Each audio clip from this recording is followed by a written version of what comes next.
into the online broadcast network, AFTERBUZZ TV. Over 20 million weekly downloads in over 150 countries, and your #1 source for after-show entertainment.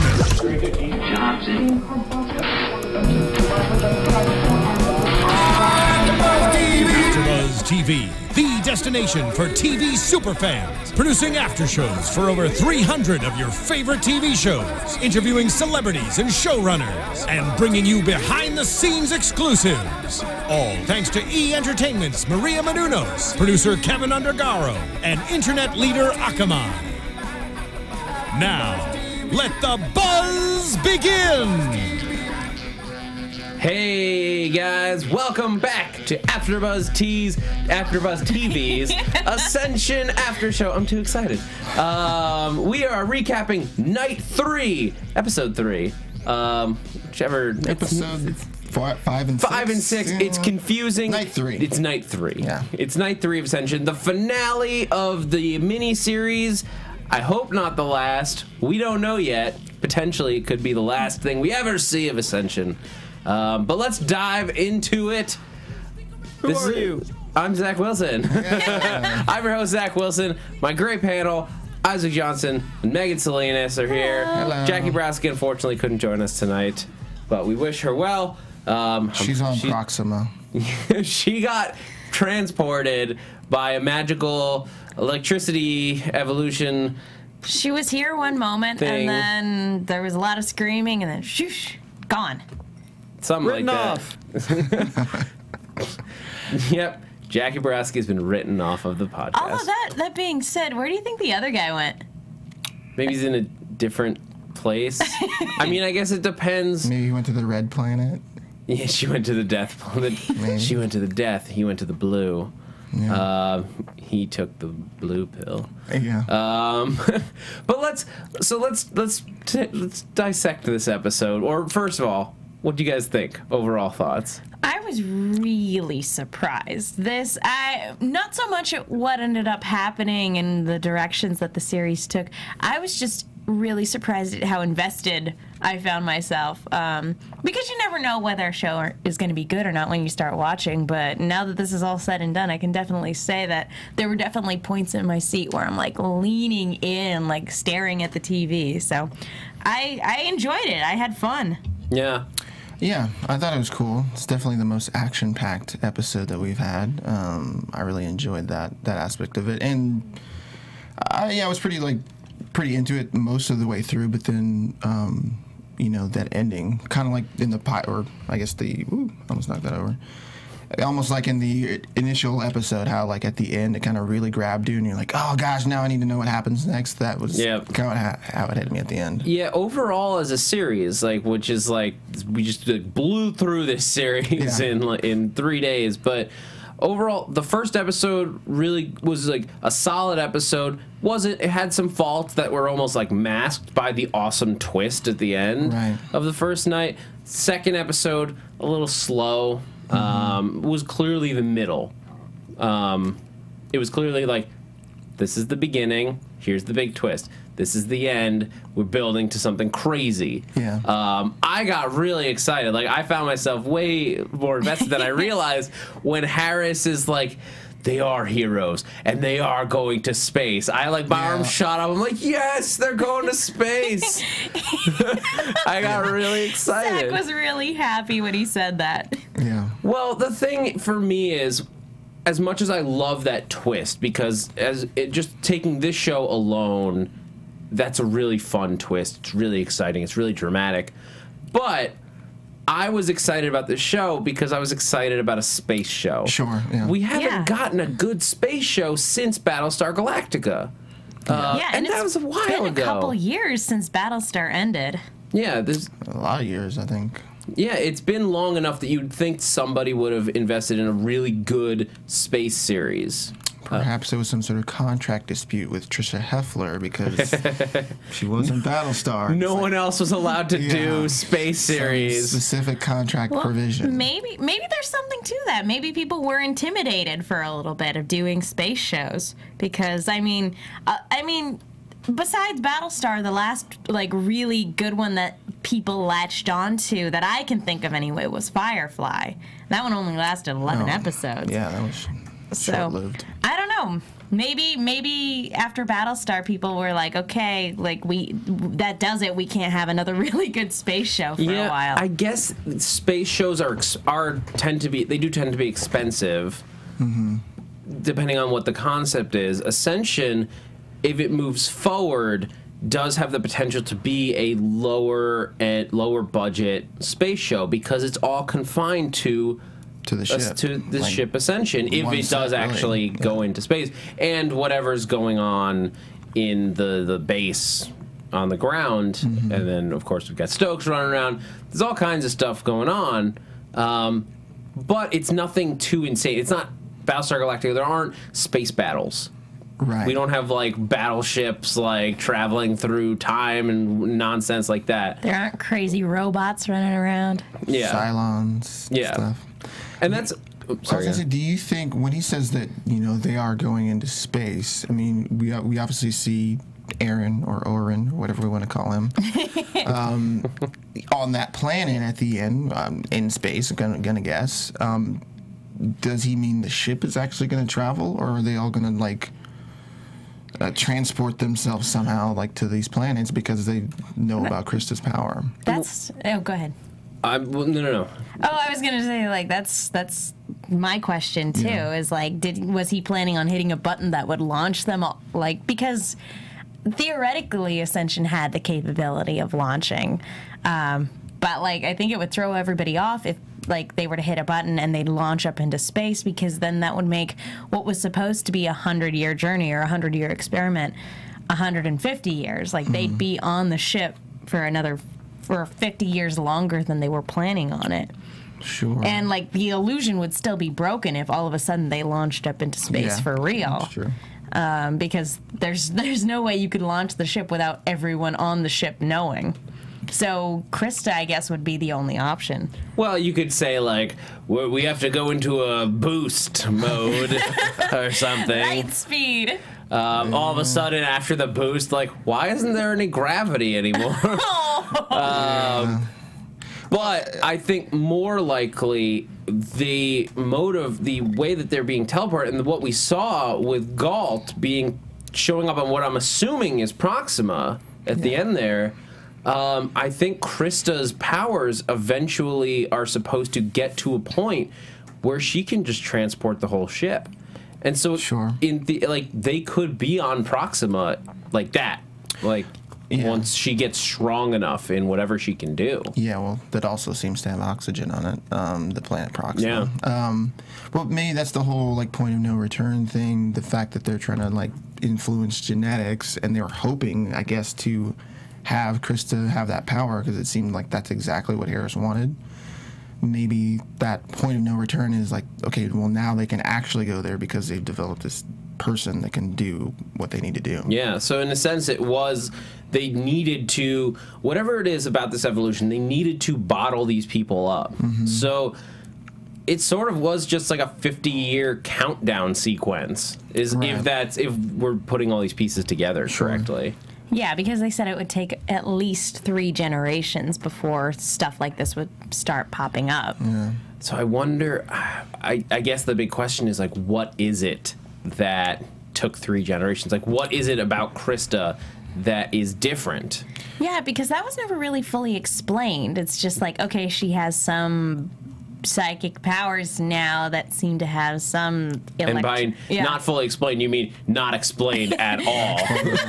No. The only thing that sort of like goes to it is like that conversation that like Kruger had with Harris, where they're talking about eugenics, which like eugenics is like the idea that you can like breed certain like desirable traits into people. Like it was kind of like used back in the 30s with the Nazis and that sort of thing, which is kind of where it comes from, which is why when she says that word, he's like, I wouldn't go that far, that kind of thing. But it's like, it seems like through this like birthing right sort of thing that they've been trying to get a specific kind of person, where it's like, that's why the lower deckers don't gosh, what's the word? I can't think of it. That's why they don't have kids. Yeah. And like some of the upper deckers can have kids because they're trying to like breed this specific trait.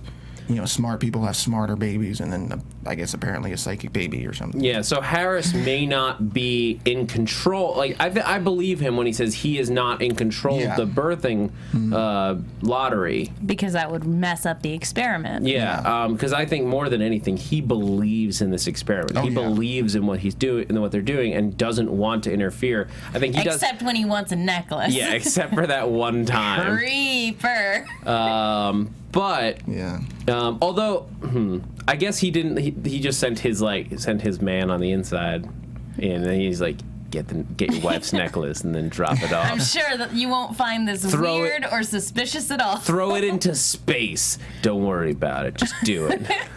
How weird does that have to be that the man on the inside is, you know, the doctor's wife? Yeah, it's just so weird because he's got this weird fascination with her. I assume that he maybe not had influence on the birthing process, but I'll bet he had influence to like get that guy paired up or something, or he picked him because he was her husband. Oh man, because he's living very much vicariously through this guy. Yeah, he's not just his like eyes and ears and hands on the ship, or not his eyes and ears, but his hands on the ship.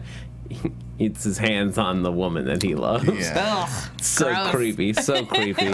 Where they have no privacy. But what I was saying before, I don't think that Harris directly manipulates the birthing like selection or at all, but whatever necessary traits that are in the computer is very much designed to find this result, whatever it is, whatever gene, like recessed gene that they need to find. Yeah, that's the whole like the computer has an algorithm, which I'm like, yeah, algorithm. That sounds like a sciencey word. I believe that. Well, it is, I mean, effectively, it is an algorithm. It's based on their DNA. Yeah. I wonder if the kids that were taken, that were because we're told basically that kids were taken like against their will. We had the adult scientists volunteer, and the kids were just like conscripted. Yeah. I wonder if they had certain genetic markers, so that the kids had to be like have these certain traits that would then lead eventually to Krista being born. Well, and you probably also have to just think of you need a certain amount of genetic variance in there too, because you know the kids obviously brought in there for their traits and things like that. But if you only had the adults there, you know, I imagine that the gene pool might not get varied enough within the time that they want and with ages and everything like that. Yeah. So I'm sure all that went into this algorithm and everything like that. Yeah. Now, there's a lot of stuff at work here, which we saw from Catherine's little and the TC group's little invasion force in this episode. Yeah. That took a turn. That got dark. Like, they were going to kill Harris. And, oh, man. And then what happens to Catherine at the end? That got really dark, too. And we don't know where in space Medici got sent. Although I was totally on board with Harris pushing her at that point. Like, she was ready to kill him. Like, this is his, like, the project he spent literally his entire life doing. And, like, whether he's a little bit off his rocker or not, arguable, but he's not doing anything bad. He believes in this project. He believes in what is. I don't know. How did you guys? By the end of this, how do you feel about Harris? I don't know how to feel about him, but he does say like when he's having that conversation with her, he's just like, "I'm obsessed. That's why I'm the right person." So. Well, she has a vested interest in this as well, too. She might not care about the individual people on the ship to the extent that he does, you know, with being a creeper and being obsessed in the way that he is. But I enjoyed that story that she told about how she ended up being, you know, how she met his father, Harris's father, just being a kid and respecting him, and no one, you know, people were intimidated by him, and she just walked right up to him and introduced herself when he was demanding for her wrench, and everybody else was too afraid to go near him because he was threatening to kill everybody. And so she's been working on this from a very young age as well, because he hired her on the spot. Right. And so she definitely has a vested interest in this project as well. And I can't help but wonder if there hasn't always been this rivalry between her and Harris, because obviously Harris's father saw something in her that he respected. Right. And Harris got this project because it was handed down to him. So I can't help but wonder if they're sort of, if they didn't have this big rivalry going for years and years and years. Yeah, I didn't think about that. But maybe that's why she's able to be so cold to him. Even when she's like, look, I'm removing you from your place. And he's like, well, what are you going to do? What are you going to tell my family? What kind of accident is going to be? Like, just talking about killing him. Your family will be well provided for. Look, they're going to be taken care of. Don't worry about it. And then they beat him up on top of. Yeah, that was a little excessive. Yeah, they were just going to go kill him. Yeah, he's already going to die. You got to punch him in the gut a couple times. Yeah, it's not like he like did anything wrong to them. Like they just didn't like how he was doing his job. They're just following orders, but they could have just escorted him Maybe out. she got the gold package. It's just like, okay, yeah, we'll kill him for this package, but if you get the gold package, we'll rough him up a little too. She's like, I do like the gold package. That sounds great. Yeah, I'll have some of that. Yeah, but I mean, as Catherine is watching this whole thing unfold, we see that she is like, she cares just as much. For whatever reason, who do you guys think at this point the TC group is? We know nothing about them except the letters TC. Do we know what that stands for? Ah, man. If we missed it, let us know, because I don't recall No, at all. they just refer to them as the TC group. So unless it's like scribbled somewhere in like a little corner on the screen, Yeah, they're not so. telling us yet. They're holding on to that information. It's the too cool group, man. Too cool for explanation, I guess. The terribly cumbersome group. Time control, maybe. I don't know. I'm trying to think of something interesting that it could be. Teleportation company group. Teleportation coordinator. But teleportation is something that could very well be, because Maybe. that's effectively what Krista does. Like, she teleports Galt onto an alien world. Yeah. Poor old Galt. Yeah, hopefully she'll be able to like teleport some supplies up there for him or something. We got some Because food at the very least. yeah, he looks all alone. I mean, that's not good. Galt in this episode is just kicked down and yeah. down and down and Poor down. guy. Like, just like when he starts to go up, he just goes further down. Like, we opened up on him and his, like...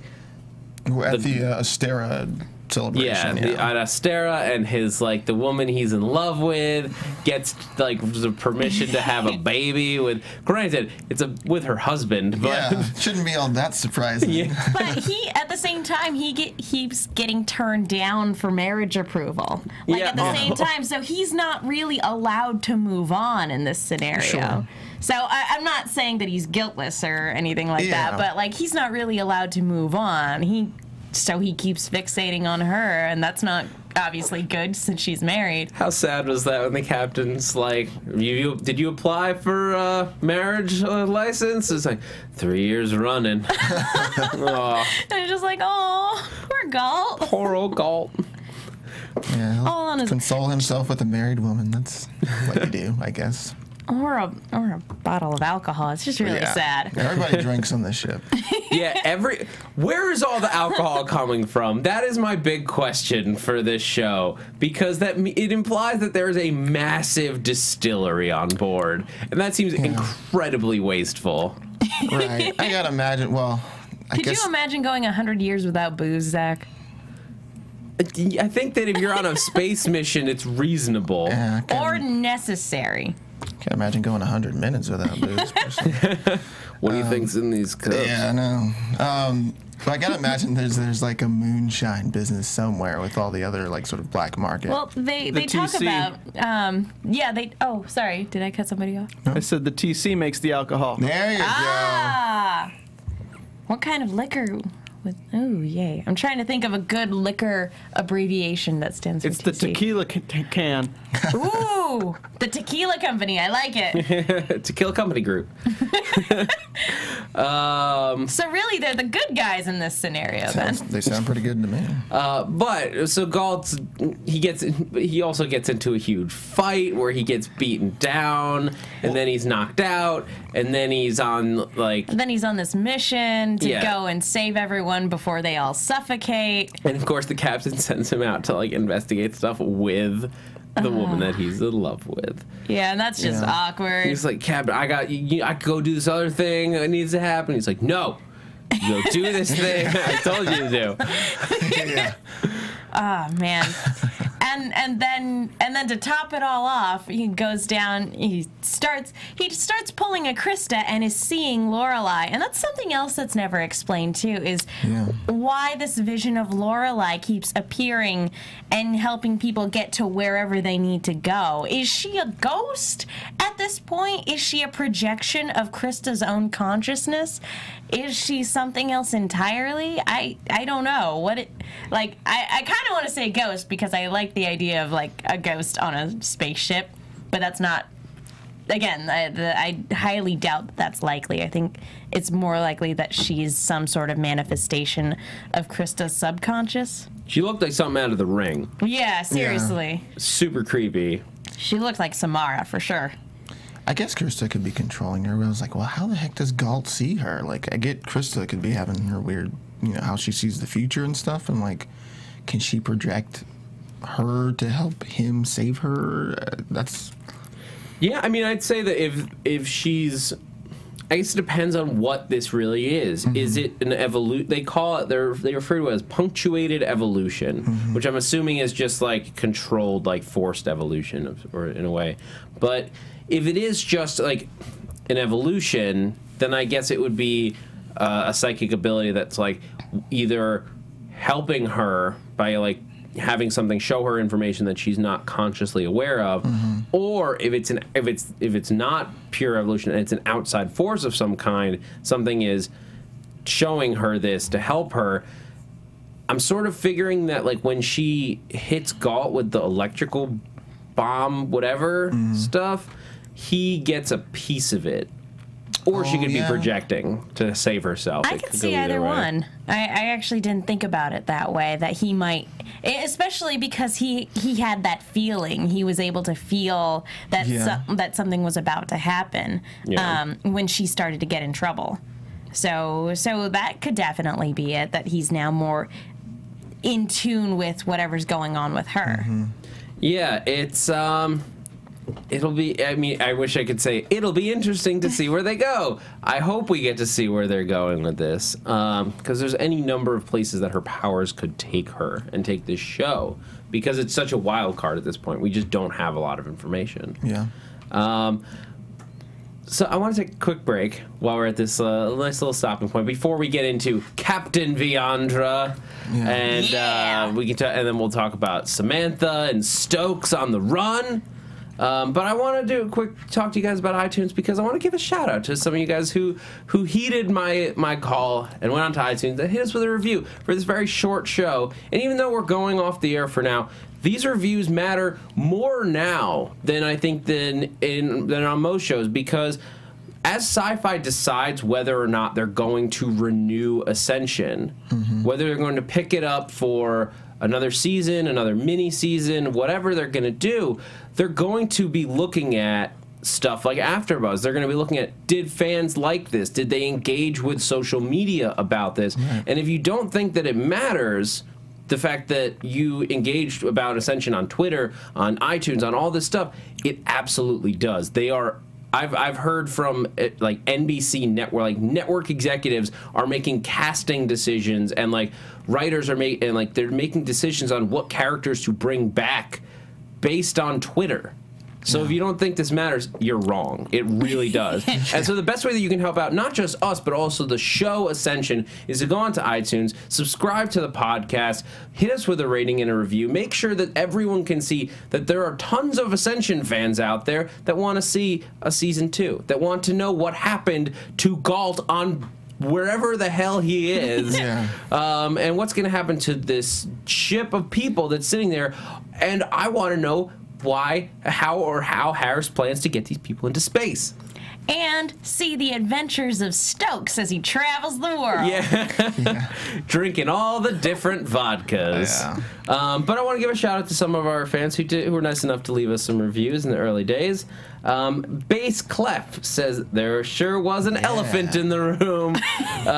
Even though Ascension turned out to be different than what I imagined, I was entertained, and I'm going to keep watching. I'm going to keep listening to this podcast. I've listened to these 4 hosts from various other podcasts, and they are awesome. Aww. I'm looking forward to hearing what they have to say about the next episodes. And now you're hearing them. Yeah. Presumably. Thank you. Eric464 says, cool show, cool podcast. I did have that what kind of show is this feeling, but I kept watching and I thought it was pretty good. I'm going to stick around for the next episodes. I can't wait to see what happens next. I'm also looking forward to listening to the podcast as well. This is a combination of hosts worthy of 5 stars. Aww. You guys are the best. Yeah. And Ms. Brooklyn 79, great recap. I'm really glad AfterBuzz is recapping all 3 nights of this series. You guys did a great job explaining all the details the show threw at us. They have put a lot of work into the world building of the life on the ship. Very interesting. I did not see the twist coming, even though looking back, there were a lot of hints. I missed the fact that the mysterious guy in Krista's room was wearing a hazmat suit, something they wouldn't have had on the ship. Good catch. Still missing the clues made the twist so much more satisfying and exciting. Yay! Thank you guys so much. My mom watches your after show too. She likes it. Oh, really? Huzzah! Yep. Steven's mom likes our show. Yay! Hi, Steven's mom. Yeah, thanks for listening, Steven's Hi, mom. Mrs. Lemieux. I don't know which camera. Anyway, Probably hi, that Mrs. one. Lemieux. Yay! But yeah, so let's dive back in. Let's talk about Captain Viandra in this episode. That was awesome. That was incredible. That's Yeah. probably, like, as good as this episode was, that's probably my favorite takeaway, is just seeing her, you know, take command of the ship. After all the nonsense that she's put up with and all the, you know, kind of double dealing that she's done to try to keep her husband in power, even though he's fooling around and everything like that. It was just gratifying to see her take the helm of the ship. It was great. I mean, she goes through a lot in this episode when she gets assaulted in the... Like, she's trying to get medicine. Like, she's taking medicine from the like higher deck, like people's stores to just get everybody some medicine. Yeah, well, I mean, from the get-go, I mean, we find out that the captain is the one who slept with Lorelai, and that's a big shock to her. Although she's sleeping with people too, it seems like a thing. Yeah, I mean, everybody's sleeping around, and when she's mad at him, she's not even mad that he slept with her. I think she knew about it. It's more embarrassing to her. Yeah, she's just mad that it was shown because, like, she's been working to build them up to be at the top of the chain. Yeah. It's like it's a dumb mistake for him to make, you know, with all the sacrifices that she's making. I also thought really cool that, because we had sort of debated on whether or not they were actually in love, but seeing that her feelings were actually hurt and that she was like, well, you haven't looked at me like that in a long time. That was really satisfying to see that, like, they actually do care about each other. Absolutely. Do we know? Did I miss it? Did we find out who posted it? We know somebody with the captain's with his access code, but it couldn't have been the captain. It was like they never explicitly said, but it's heavily implied that it was the girl whose name I can't remember. The Jackie. Jackie, yes, the blonde girl who's like trying to be the new her, I suppose you could say, because we see her later on in the episode that she had dealings with Rose, and that when the whole scheme about the illegitimate child backfired, that, you know, that severed their ties. Yeah, well, they absolutely set that up, and that's why Captain's like, well, like, can I trust you? Or he asks her if she's loyal, and she's like, yeah, I just need you to deliver this package, which I'm like, yeah, it was probably easy to figure out. You're being set up, and it's like, well, okay, but then we can also get this other guy, like, off the council and basically, like, clear our names, which was a cool, like, the two of them, Viandra and Denninger really working together. I thought that was awesome. Yeah, that moment was awesome. Yeah. The look that they gave each other, like, well, It was a we good just like do that? House of Cards moment Yeah. because you have the husband and wife, and they're like, "Yeah, we make a good team." But just like we knew when he sent when he sent Jackie down, they were like, "No, she's you idiot! What are you doing?" Yeah. And then we see the little kid, and we're like, "Oh no!" Those are my reactions as I'm going through this. Yeah. But the moment that they like tip like the people they come in and then they set up this other councilman guy. I wanted them to windmill high five, like, or either that or do like a little sly like bump on like Fist bump. Oh no, how long have high fives been around? Were they around in the 60s? Oh, they had to be around that. What about fist bumps? Probably not How long fist have bumps. people been high fiving? I don't know if they would be aware of fist I think a bumps. high five's been around for quite some time. They don't know how to high five. But you know what they definitely weren't aware of was Alf. Oh man. No, that was of all the programming. I guess Alf was probably a good choice because no one on the ship would have any idea what they were looking at. High fives were invented in 1977 in a Dodgers outfielder, Glenn Burke, when he spontaneously high-fived fellow outfielder Dusty Baker. 1977? Thank you to Fact Machine, Stephen. Yeah. Thank you, Yeah. Stephen. But they By the way, it would be thought of by the Dodgers, the best team in baseball ever. Before then, they just called it hat hitting. Yeah. I'm kidding. And they used that voice from the 1940s all the way until the 70s. But like, okay, so when the broadcast comes through, I guess, you know, based on the fact that Alf was there, and then like when Stokes was in the room, he was watching like, what was that, Lost in Space? It was Or Forbidden Planet. Forbidden Yeah. They were like all this old stuff. I'm like, SyFy, you have rights to other things. Like you can afford like some more recent. The Alf one I'll forgive because they could only be picking that up over UHF bands. And most UHF stations are not broadcasting modern television. The Sure. few that, because there aren't even that many left. Yeah. No, okay, yeah, so fair enough. But that was my question. I was like, who's broadcasting Alf right now? Although I have to say, you have trouble getting signal like in a wide open space with like an antenna. That's impressive underground through like what I'm imagining is many steel plates. The fact that they get any picture at all. Maybe they've got antennas at the top of the ship. Maybe, yeah. I mean, yeah, I mean it is a massive, little massive rabbit ear. ship. Yeah. It's kind of like the perfect go-to though, like a show about an alien and Yeah.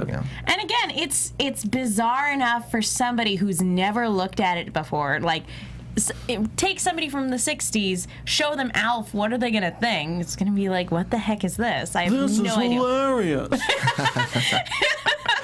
I think if you show somebody right now who doesn't know what it is, they'll be like, what is this show? How did this get made? Who was in the boardroom when they pitched this show about an alien who eats cats? Like, what the heck? I mean, if No, they stay with me, guys. He's going to eat cats. It's going to be real funny. He's a puppet, too, by the way. What? I mean, if you just saw Alf and like you didn't see anything else, like could you maybe think that it's like an alien broadcast? They got to know about puppets. I mean, yeah, well, yeah, fair They gotta know enough. about 'em.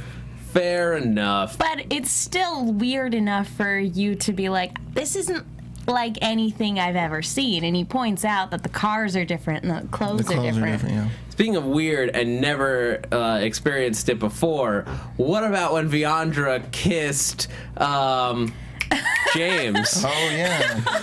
That was a interesting scene because obviously, she just found out about her husband and Lorelai. Do you think, because James and Lorelai used to be a thing, do you think this was kind of just her own way of being vindictive against Lorelai and her husband, even though Lorelai's gone now? No, I guess the way I saw it is like she goes for that skinny dip, like she kicks everyone, she like snaps her fingers and kicks everyone else out of the pool, goes for a nice skinny dip, and when she gets out, she sees this kid who, because she's just coming off talking about her husband and how he doesn't look at her like he looked at Lorelai, and she sees this kid who is just staring like John open Floyd. mouth, like, oh my god. And in fairness, I would be in the same space. It's Trisha Heffler. anyone who's human would be doing. Yeah. You're like, wow. And I think she is just so Hot. excited. Like, yes, but it's so excited to be looked at that way again. Yeah, totally. Well, and it's you see the look on her face too. She's like, yeah, I still got it, and is able to just walk away right after that. She's like, yeah, I've still got it. Struts off. Yeah. By the way, Trisha Heffler is like the only one taking off her clothes on this show. Like, she's the only one that we've seen like nudity from. I'm like, is she the only one? Not that I'm like complaining that it's her or anything, but I'm just like, she's the only one who consistently does that on the show. You're right.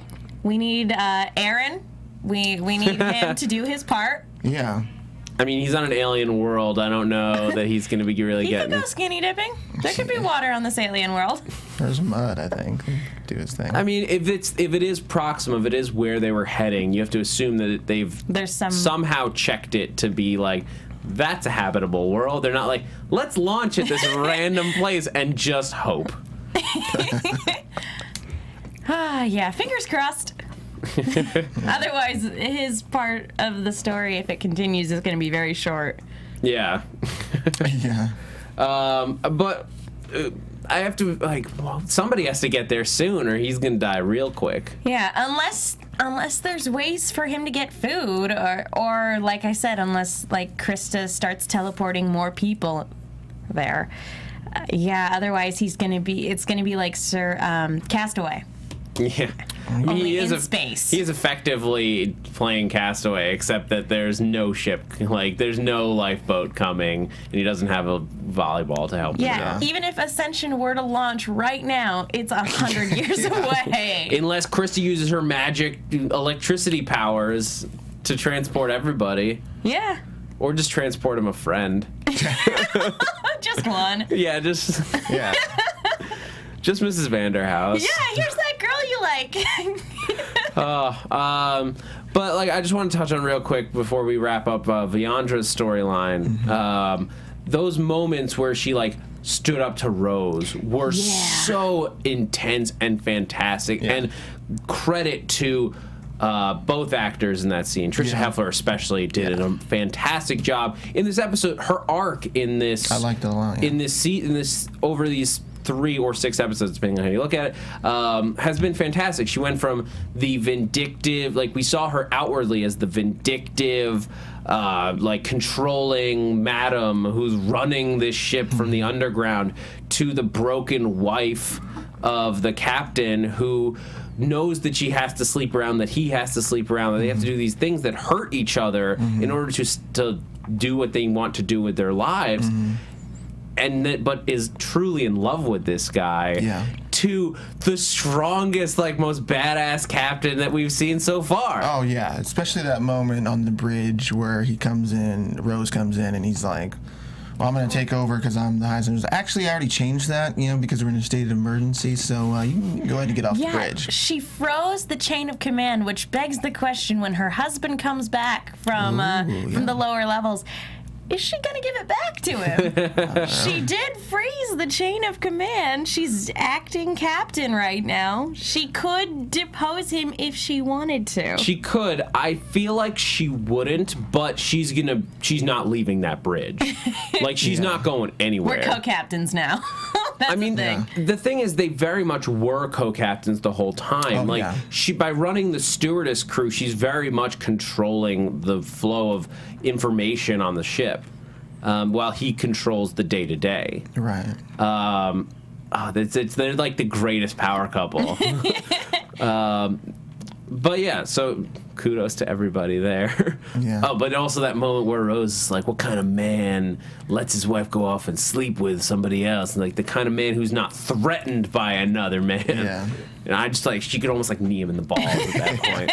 Or headbutt him, because that's like everybody's go-to move, it seems like. Everybody loves to headbutt. Like Stokes headbutts, Medici headbutts. It's just like a thing where it's just like, well, if you want to take somebody out, just smash your face. Yeah, speaking of Stokes, let's talk about Stokes and Samantha Kruger on their little adventure. Yeah. She just like breaks him out and right away. And at that point, were you guys questioning like what was going on? Well, he breaks himself out because you have like that orderly who like puts the pills in his mouth and doesn't make sure that he swallows them. It's kind of a little weird, but he's like, yeah, put these pills in your mouth. Like, well, don't check if he swallowed them for sure, but like he breaks himself out, and then we got the answer to that question, like, where does he think he is? Like, what has he figured out? And he's like, he thinks he's still on the ship. He's just thinking, like, what deck am I on at this point? Like, don't tell the captain I'm not taking any of his stuff, or whatever he said. Yeah, he takes her hostage, and then when he learns the truth, it completely breaks him, and that's when she has to take charge of the situation and try her best to get him out, because again, it's been compromised at this point, and she wants to do something good too. She wants to save him in her own way, but it doesn't really work out that way, unfortunately. Yeah, it's bizarre. Like, I guess also kudos to Brad Carter in this episode. It was a nice moment. See, really that moving. breakdown moment was just like, I don't understand. Like, well, I guess you wouldn't. No, what exactly are you gonna? Why is the ship still here? But we took off. Like, no, you've been here the whole time. And the brain starts trying to reason it out. Like, oh, we landed, I guess, but that doesn't. He's like, that doesn't make sense either. Like, are we on Proxima? There's like all this infrastructure around us. And then when he finally finds out that they're on Earth, he just loses it, because again, it's the Truman Show. Like, but the Truman Show, like, realistically does not end with good afternoon, good evening, and good night. It ends with, what is wrong with you people? I'm gonna kill all of you. Monsters. My life was a lie. And this is even more so because, or I guess maybe a little bit less, because at least the other people around him didn't know. Well, and when they go outside, too, to see the memorial, and he comes to the realization that everybody on that wall died not knowing the truth, including his son. Who he didn't know was dead. That was another heartbreaking thing for him, and I'm surprised that he did as well by the end of this episode as he did, because I could have easily seen him just going into a catatonic state and being completely useless for the rest of the episode. I mean, he kind of does just go get drunk, and then he's like sitting in front of the TV. He also performed basic surgery. Good for him. He removed a bullet and sewed her up to the point where she could walk around. Yeah, that's true. But my big question as all this stuff is happening is, what is Samantha's plan here? What does she want? Like, what is her end game? Well, before she was murdered, it was, again, it's kind of just this desperate plea of, she's now a part of this, and this guy now knows the truth. He's either going to be locked away for the rest of his life, or he's going to be killed. And that means his blood is on her hands. So her only option is to try to find the one person who she thinks might be able to help and try to get him out for a semblance of a normal life. And I guess that's what she's going for. And maybe also exposing the people who are running the experiment so that everybody on the ship has a chance at a normal life. That's my only guess, because we don't ever really get to see where she was going to go with it, because she fell for the trap. Yeah, I guess, well, Catherine asks this, and I'm curious what you guys think. Is she working for somebody else? Man, that's a really good question. I don't know. I mean, I agree with a lot of what you said. Like, I think that, I don't really know that she has a plan. I think she's kind of making it up as she goes. Like, well, we got to get out of the country, and here's some passports and that kind of thing. Although she was prepared. Yeah. She was prepared to jet. That's so that the thing. Leads you to believe that she does work for somebody, because, like, I don't know that you can just get, like, 10 passports and, like... Yeah, she's not like a consultant who works for the TC group and came in to be like the independent like person to study, like see what Harris was doing. Like, she had some secret agent stuff going on. Like, she had like big bundles of cash, multiple passports, all this. Like, she had a drop car. Yeah. I was like, oh, where'd that car come from? So, yeah, it's conceivable that she is working either for a government agency or for another group that is suspicious of either the TC group or this project specifically and wanted discretion. But then she gets shot in the face. Yeah, tough day for her. Getting right shot through the eye. And she just survived that other bullet. Like, can't really patch that one. And that was quick too. Like, yeah. I was just thinking about Rush Hour, where there's like break the wrist, walk away, and it's just like bang, like in a flash, she's dead, and like maybe it was just me yelling, and Ava had the gun. Yeah, I was like, whoa! I was just yelling. Yeah, I like that she pieces that together though. When she's like, when Eva was like, oh, like that's better than Stockyards or whatever, and then she pulls the gun on her. Personally thought she should have been a little faster on the trigger there, but you know. She should have just shot her right away, but I don't know, maybe she felt bad or thought she could get a little bit more information. Yeah, probably trying to figure out like who do you like work for and that kind of thing. Yeah, I guess you know, it makes so much sense though, like she calls it the honeypot, like they enticed her with an attractive woman. That was, I guess, the only reason they set up that she was gay.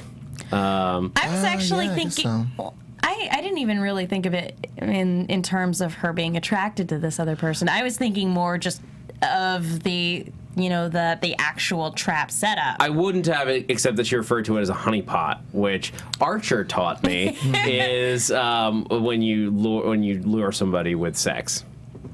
I wasn't even thinking about that, but you're right. Archer was the first time I heard that. But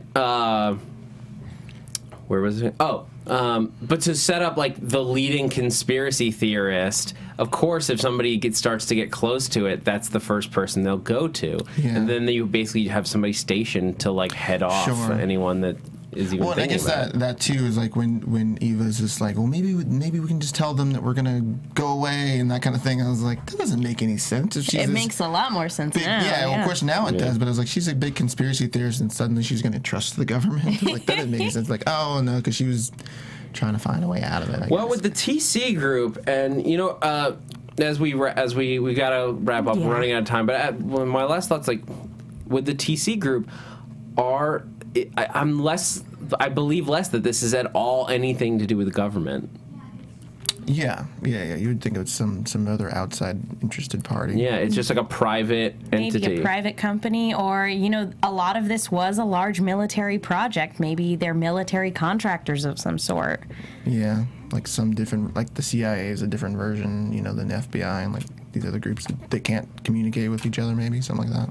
Yeah, lots of possibilities. We have so many questions. So many questions. I hope that we get a season 2 so we can get answers to some of those questions.